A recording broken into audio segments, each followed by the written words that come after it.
3 minutos. Y antes de dar entrada a nuestro invitado de los próximos minutos, justamente para actualizar el comportamiento de los mercados bursátiles, particularmente esta semana que se estima, y a propósito de los aranceles impuestos por Donald Trump, vamos a presentarles un trabajo. Es parte de lo que vengo haciendo en mi canal de YouTube, en Gladys Rodríguez Oficial, bajo el título Suelta el Ruido. Este es el capítulo dedicado a Trump, que pueden ver completo, es un trabajo completo, además de entrevistando a especialistas, tratando además de contrastar opiniones y que sobre todo ustedes puedan sacar conclusiones dentro de lo que ha sido este segundo mandato y las políticas que está implementando el presidente de Estados Unidos. Este repaso que van a escuchar ahorita es como una especie de balance dentro de lo que es la situación económica de Estados Unidos y justamente pues parte de esas medidas, ¿no? El porqué de las medidas, en algunos casos muy radicales, de Donald Trump. Escuchen. 2 meses, apenas 2 meses de Trump de vuelta en la Casa Blanca y la economía de Estados Unidos ya está al borde del quirófano. La razón, la deuda nacional alcanzó los 36 billones de dólares y este año hay que pagar más de 9 billones, 70% de los cuales vence antes de junio. Para que se den una mejor idea, con 330 millones de estadounidenses, cada uno tendría que soltar $28,000 solo para cubrir ese tramo. Si nada se hace, el panorama luce peor. Inflación desbordada, dólar desplomado y tipos de interés más altos. Esto significaría recortes brutales, millones sin acceso a servicios básicos y pérdida de reputación internacional, lo que provocaría una fuga de capitales y podría desatar una crisis global. ¿Cómo llegaron hasta aquí? Con Obama la deuda creció de 11.3 a 19.9 billones de dólares, principalmente por la gran recesión, rescates bancarios y expansión del gasto en salud.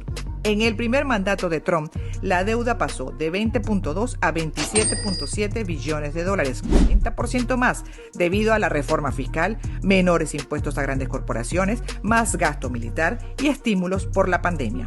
Con Biden, la deuda subió de 27.7 billones a 32.3 billones de dólares, 4.6 billones más, continuando con estímulos y aumentando el gasto en salud, educación y programas sociales. ¿Y qué hace Trump ahora en su segundo mandato? Con la deuda en niveles récord, ha implementado aranceles agresivos, recortes internos masivos y menos fondos para servicios sociales. También ha reducido impuestos a las grandes corporaciones, disminuido el presupuesto en ciencia y medio ambiente y presiona a la Reserva Federal para que mantenga tasas de interés bajas. Internacionalmente recortó la ayuda a la ONU, a la Organización Mundial de la Salud y a otros organismos, revisando tratados y enfrentándose al Fondo Monetario Internacional. La estrategia de Trump tiene dos caras. Podría fortalecer la economía interna, pero a corto plazo genera inflación, tensión comercial y represalias de aliados. El reloj corre, la deuda aprieta y el margen de error es mínimo. Los recortes podrían afectar a millones de estadounidenses, mientras que las tensiones internacionales podrían aislar aún más a Estados Unidos. ¿Son estas medidas necesarias para salvar la economía o están sacrificando derechos y libertades? ¿Trump está salvando a Estados Unidos o está jugando con fuego, arriesgando la economía y la democracia? Este es el balance de los primeros 2 meses del mandato más agresivo en política económica en décadas. Y para, conocer un poco más de la realidad de Estados Unidos, tenemos a José Miguel Pérez. Pulsamos la opinión de él, quien es asesor de inversiones con maestría en negocios de la Universidad de Georgetown. Tiene maestría en finanzas de IESA también. Cómo se espera también el comportamiento de los mercados bursátiles, porque hay que decir que dentro de este plan, este paquete Donald Trump, hay cantidad de reacciones en el mundo a propósito de los aranceles impuestos que repasamos con ustedes, aquellos que todavía no tengan los detalles. Pues dentro de sus políticas amplió la batería de aranceles que van a afectar a muchos países. En realidad, como decía, a todo el mundo amenazan con, además, un fuerte impacto en el comercio global. El plan contempla un arancel base de 10% para todos los productos importados, sin excepción por sector o categoría, que entraron ya en vigor el viernes 5 de abril. Dentro de las reacciones que se conocen, las bolsas. Las bolsas están en una reacción hacia la baja, negativa. Hubo protesta el fin de semana. Hay que decir también incluso que los defensores de Trump dicen que esto está organizado por un personaje pues polémico como incluso algunos dicen que es como la base hasta de conspiraciones. Me refiero a Soros. 50 estados protagonizaron protestas contra Donald Trump y también el jefe de Tesla, Elon Musk, en Estados Unidos, más allá de sus fronteras, para expresar descontento con las políticas y acciones del actual gobierno. Es para poner un poquito en contexto, pero igual escuchamos a José Miguel Pérez. Bienvenido. Hola Gladys, muchas gracias por tenerme acá. Un gusto conversar contigo y con tu audiencia. El gusto nuestro, porque vaya que se requiere pulsar muchas opiniones para, bueno, poder pararse mejor, ¿no? Tener una mayor visión de esta situación que incide en el planeta, que incide en todo el mundo, incluyendo a Venezuela y a los venezolanos, estemos donde estemos. ¿Cómo lo ve? Mucha volatilidad e incertidumbre. Creo que al final son las dos grandes variables que terminan moviendo al mercado en el corto plazo. Creo que para hacer un análisis profundo de lo que pueden ser las repercusiones en caso de que terminen siendo efectivamente impuestas porque al final hay muchas conversaciones. De hecho, hoy en la bolsa, durante el inicio de la jornada de mercado, salió el rumor o corrió el rumor de la Casa Blanca, que luego negó, pero salió el rumor de que posiblemente Trump iba a dar 90 días para empezar a negociar lo Ujú, que el 9 de abril entra en vigencia, que son estas tarifas recíprocas con el resto de sus aliados o socios comerciales, porque en muchos casos incluso no son aliados, pero digamos que luego la Casa Blanca salió diciendo que no, que es solo una información falsa y el mercado pasó de ganar 3 4 puntos porcentuales que estaba perdiendo incluso 3 4 antes de esa noticia y volvió a caer y ahorita se encuentra flat. O sea, se ujú, encuentra como si no hubiese pasado nada, con unos índices subiendo, otros índices cayendo. Al final, sumado a lo que pasó la semana pasada, entre jueves y viernes, que los principales índices cayeron entre 9 y 10%,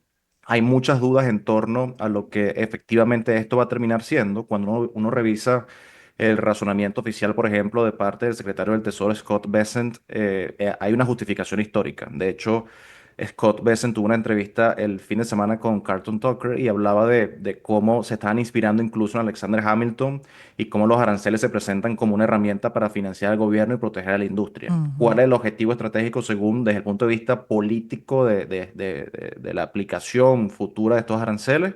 Es la reindustrialización de Estados Unidos, intentar recuperar la producción nacional, sobre todo en ítems que ellos consideran que la falencia de los mismos, y es algo que descubrieron luego de la crisis de la pandemia, eh, por el tema de las disrupciones de la cadena de suministro, genera mucho caos en el país, por ejemplo, semiconductores, medicamentos, etcétera, y que al final esto se eleva mucho más allá de que la bolsa reaccione mal. Es un tema de seguridad nacional. Y el ujú. mensaje político detrás de Scott Bessent, incluso Howard Lutnick, que es el secretario del Comercio, ayer también tuvo o ha estado dando entrevistas donde el mensaje político al final es: esto es una pieza central de la narrativa de MAGA o Make America Great Again de Trump desde su campaña hasta hoy. Y pareciera que el mensaje es intentar defender a la clase media y recuperar empleos industriales de vuelta en el país, ¿no? Sí, de hecho, escuchaba también otro análisis de alguien que insiste o que asoma la posibilidad de que esta estrategia, por ejemplo, de aranceles, ¿no? Y que evidentemente iba a impactar en el comportamiento de las bolsas, en las acciones, básicamente estaría buscando que los inversionistas migraran, parte de ellos, a bonos de deuda, con lo cual bajarían los intereses y dentro de ese marco que asomamos al inicio de una deuda billonaria, pues podría beneficiarse el gobierno y pudiese, pues digamos, ¿no? Cumplir con sus compromisos de mejor manera, como bien dice usted, sumado a el plan de lograr financiar a Estados Unidos de una u otra manera y fortalecer la industria local. Sin dudarlo, el gran problema que tiene Estados Unidos hoy es el problema del déficit comercial que tiene. O sea, tiene un déficit comercial hoy de 1,2, en inglés sería trillions, en español sería billones, Billones. lo cual al final tiene cierto sentido cuando se considera que Estados Unidos es una economía que ya no es manufacturera de hace muchísimos años, una economía de servicios y es la economía que más consume en el mundo. Creo que 20% alrededor del consumo a nivel global lo llevan los norteamericanos y es el país que más consume. Entonces tiene sentido que al final tengan ese déficit en cierta forma desde el punto de vista comercial con sus aliados. Consumen tanto que al final pueden permitírselo, incluso a veces se lo permiten cuando no tienen que permitírselo, ¿no? Pero, de hecho, escuchando hoy temprano una entrevista en Bloomberg de Howard Marks, que es co-chair de Oaktree Capital y es posiblemente desde el punto de vista de deuda crediticia uno de los grandes actores que de las últimas décadas en términos de research y de apreciación y de opinión de mercado, decía que Estados Unidos se ha comportado muchísimo en los últimos años como alguien que tiene una tarjeta de crédito sin límite para gastar y con la Ujú, certeza de que nunca va a llegar el día de pagar la factura. Y que eso podría estar empezando a pasar un poco no voy a decir por debajo de la mesa, pero es algo que sin duda alguna el gobierno y hoy los republicanos quieren intentar atacar porque es un problema que puede sin duda alguna hacerse insostenible, ¿no? ujú. Yo no quisiera apuntar a mí es una opinión extremadamente personal, pues yo no quisiera apuntar que posiblemente desde el punto de vista del gobierno, incluso una recesión es algo que ellos verían con buenos ojos. No lo van a decir en ningún lado, pero incluso una recesión donde ellos puedan aliviar un poco el consumo, desacelerar muchas cosas y permitir, junto con todo lo que está ocurriendo en el departamento de Dodge, que es este departamento que está llevando Elon Musk desde el punto de vista de eficiencia gubernamental, que están realizando ajustes en el gobierno, en la estructura del gobierno, intentando recortar gastos. El objetivo pareciera ser fortalecer la columna vertebral de Estados Unidos para luego poder sentarse con sus socios Sí. comerciales, con sus aliados, con los que no son tan aliados y tener mejores condiciones desde el punto de vista Ujú. económico y al final también entendiendo que esa misma fortaleza interna en el país puede reflejar y darles una mejor posición de fortaleza en cualquier mesa de negociación a la que se sienten, Sí. ¿no? Bueno, hasta ahora es la estrategia, ¿no? Y le ha funcionado en muchos de los casos. Y están muchos países replanteando, revisando. Bueno, se están reuniendo también con otros potenciales proveedores. Caso, por ejemplo, Europa como bloque y China. Lo cual también puede poner en riesgo, ¿no? A Estados Unidos eventualmente como proveedor, que lo desplacen. Yo ¿Cómo lo creo, ves? sí, o sea, al final, yo te lo digo y esto es una opinión personal, para mí es Sí, 50-50, 50% de que sea como en el gobierno de Reagan, que fue un inicio difícil, pero que luego terminó repercutiendo y positivamente en mercado, en crecimiento económico y en un ya, Estados Unidos mucho más fuerte desde mediados del siglo 80 hasta inicios de este siglo.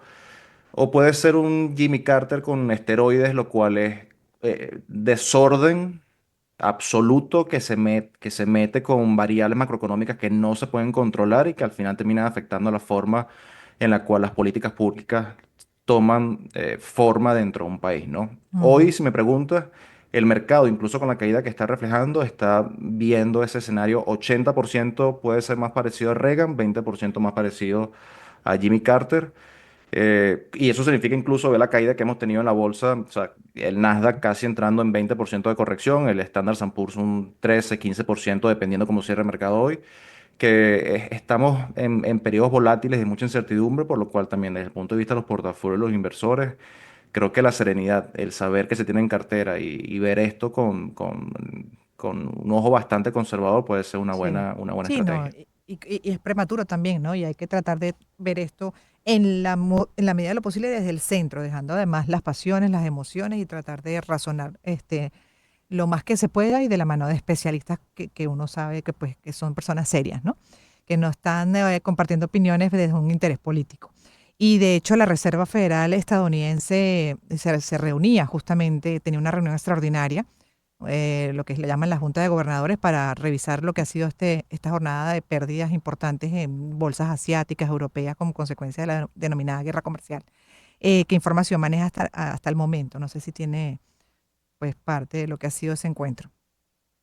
Con respecto a la reunión de los gobernadores de la Fed, no, hay presión. O sea, Trump, Ujú, de hecho, ha estado tuiteando, bueno, también en su red social, ha estado poniendo como la Fed débil debería bajar tasas porque sabe que en cierta forma el approach y la agenda que él pueda seguir apretando desde el punto de vista de aranceles o de las tarifas en general el mercado puede suavizarla mucho mejor si la Fed baja las tasas, pero al final también la Fed tiene en el horizonte el problema de una inflación que todavía no ha logrado controlar o ujú, poner bajo el nivel que ella quisiera. Y también seguramente la Fed, como ente independiente, al final el Banco Central cumple ese rol dentro de Estados Unidos, quisiera posiblemente tomarse un tiempo para esperar cómo termina en cierta forma esto repercutiendo efectivamente en términos prácticos en los precios de los bienes y los servicios en Estados Unidos. Si bien ujú. y la agenda política oficial del Partido Republicano, de nuevo, medida por el secretario de Comercio, el secretario del Tesoro, es que estas... A ver, voy a echar un poquito para atrás para que se explique mejor mi comentario. Las tarifas al final es un costo que alguien tiene que asumir. O sea, o lo asume el que importa, o lo asume el que exporta, o lo asume el que paga finalmente el producto, el bien o el servicio. O sea, lo puede pagar el consumidor. El común denominador es pensar que el consumidor es quien termina pagando esto. Y en cierta forma es algo que se asume que es así. Y que efectivamente no siempre es lo más efectivo para hacer, valga la redundancia, porque al final podemos volver a Adam Smith, David Ricardo, ventaja Ujú. comparativa y lo importante que es el libre comercio para que los países se enfoquen en producir lo que son buenos produciendo y puedan hacer trade de las cosas en las cuales no son tan competitivos, pero al final eso crea armonía y prosperidad en el mundo, lo cual ha Así ocurrido en es. los últimos 3 4 décadas.